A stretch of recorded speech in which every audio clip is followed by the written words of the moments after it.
Hi everyone. আজ বাপের বাড়ি থেকে আসবার সময় ভাবলাম কি রান্না করব। বাড়িতে এসে বরকে জিজ্ঞাসা করতে বলল চপের তরকারি বানিয়ে ফেলো। তাই আজকে চপের তরকারি আর ভাত বানিয়ে ফেললাম। হাই এভরিওয়ান, তোমরা কেমন আছো? আশা করি সবাই ভালো আছো।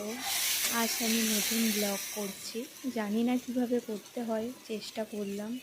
তোমরা সাপোর্ট করো, পাশে থেকো, আর আমার ভিডিওগুলো সাবস্ক্রাইব করে দিও, লাইক করে দিও।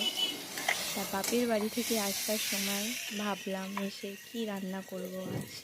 বরকে জিজ্ঞাসা করে ফেললাম কি রান্না করব। বললো চপের তরকারি আর করো। তাই আজ চপের তরকারি আর ভাত বানিয়ে ফেললাম। জানি না তোমাদের কেমন লাগে, আমার তো খুব ভালোই লাগে। তোমরাও করে খেয়ে দেখো। চেষ্টা করলাম কিছুটা করার, কাজ যদি ভুল হয় একটু দেখে নিও।